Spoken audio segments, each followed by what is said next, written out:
When you're making an album, like, let's say like 100 Proof, right? When you're making an album like this, how long does it take to get everyone together, all the verses, to finish it? How long does that process all take? Like 2 to 3 months, but it's just because I have so much other, like, you know, I do radio, I'm always touring, doing clubs. If that's all I did was work on my album, I can do it in 2 weeks.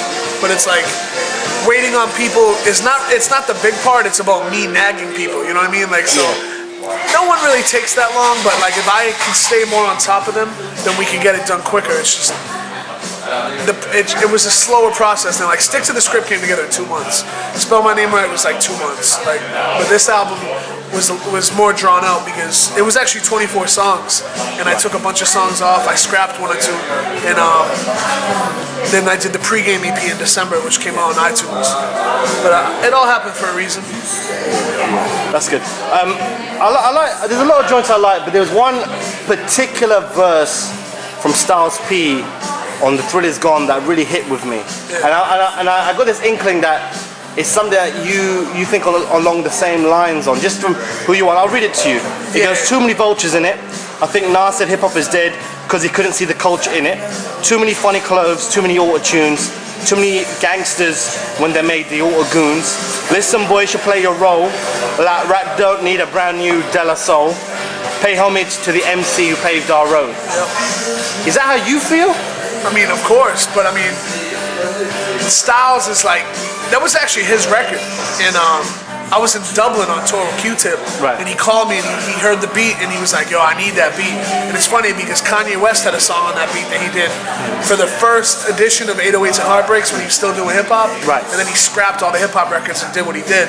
But Kanye had it, Pacific Division had it, they were trying to buy it for the Universal album. And finally I just, I started sending it to people again, and Styles was like the first person I sent it to. And he's like, yo, that's it, I want that one. He called me when I was, like I said, I was in Dublin. And I remember it like it was yesterday. I was standing outside the club at the after party. And I seen him calling, I went outside, I was like, what's up, man? You heard the beats? And he's like, yo, that's the record, that's the record. So the whole time I'm thinking it was his record, but we got back to New York and I'm in a cab on the way home. And he called me like, you know what? That's your record. He goes, because know why? He goes, I know you can get someone else on the record that makes sense. And he's like, I just think it just makes more sense because my album's not coming out for a long time. So he like basically he was being generous and gave me the record. And he's like, there's only 2 people I want on the record. He goes, like someone like Kweli or Bun B. I think he said Bun B and Kweli. And I just sent it to Kweli and he must have sent it back the same day.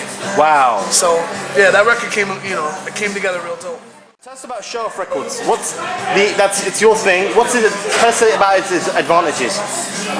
I mean, it's me trying to do like I really respect labels like Duck Down and rock, like what Raucus did and all that. Like, I'm not trying to be the next Def Jam.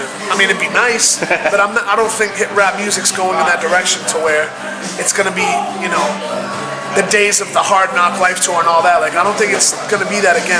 There's so much other shit going on that I just want to put out good music, really, and remind the fans of what it's really all about. Just put out quality stuff. I mean, it continues to expand, but there's just certain angles we got, Preemo is, pretty much the reason why you do what you do, no question. Along with a lot of other producers. But you've probably spent a lot of time with him in the studio too. In terms of his techniques, technical stuff, what kind of stuff have you picked up from him that you've been able to transfer into your music and into really your the little things, like the way he layers a certain kick, or the way he I've learned more by listening to him actually than actually watching him. Because I go to the studio with him and like we kick it and all that, but there's certain things you watch, like the concentration and the way he'll really spend a lot of time making sure the swing on the drum is real specific, and it's like there's a lot of, the dedication is extremely inspiring. But I actually learned more the first 13 years of me DJing just listening to him. Like I got to the point where I understood how certain things sounded a certain way, and being in the studio with him, it's more of like a social thing. You know what I mean? Like I don't like spy on him, you know what I mean? But I've definitely picked up some good tricks. Because you like when you're in a room with a legend like that, you're a hip hop guy, you're always gonna pick up things that you can use yourself. Because I really wish I was around for for the analog days, man, because I know he was really a beast with all the analog stuff. Now with Pro Tools, it's like he's learning it the same way everybody else is, you know what I mean? Oh, okay. So it's not the same thing, but I mean, as far as him making a beat, like, it's an experience, man, for real, because like, he makes beats different, the way he does it's different than everybody else. Alright, okay. Now, one thing I get told, especially from people in the States about Statik Selektah, they always say this dude is on his grind, he's always working hard. Now, I hear that you got a lot of projects in the making, like, you ain't just got one project, you ain't got two, you got like a bunch. What projects are you working on? Every year I average around like 250 records. This year I'll probably have like 300 records come out. 250? Some on songs, not albums. Yeah, oh yeah. Last year, if you go back and look at 2009, I definitely produced at least 250 records. 200? Wow. I mean, that ranges from, you know, some guys you've never heard of to, you know, Styles P, MOP, you know, people like that. That's not even scratch, not like, because you do a lot of scratches on records as well. It's not including that. I don't do scratches on songs that I don't produce unless it's like a friend. Like, I'll do cuts on a Consequence record or like a Terminology record, but not really. I know Saigon's on this tour with you too. What's happening with All in a Day's work too, man? We almost started it.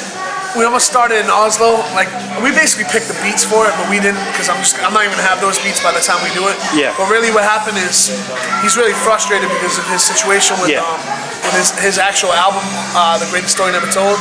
So we both agreed it's the best idea for him to put that out. He's putting that out like within 2 or 3 months. It's coming out, yeah? It's coming.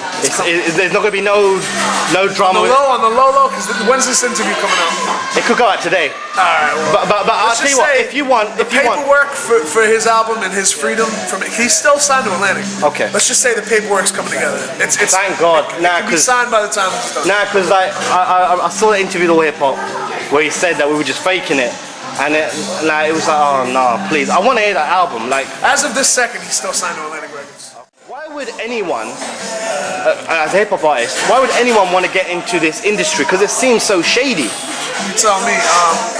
I mean, there's a certain few that are like elite artists, and you got cats like Drake and J. Cole and certain people that are coming out now that you know, they belong here. We need them for the balance. Sure. But there's a lot of other people that, you know, I'd say I meet 100 rappers a week. And like, those are the guys I look at like, what are you doing, man? Especially because the internet age makes it so you can just put music out. So anyone can just send me an MP3. Back in the day, man, I DJ'd. I had to learn how to be nice before I was even had the balls to DJ in front of like a DJ premiere. You know what I mean? Like, but now people just walk up to you. Oh, here's my music. Guess what? If I listen to your music and it sucks, I'm probably not going to listen to it next time you see me. So it's like, use that first impression.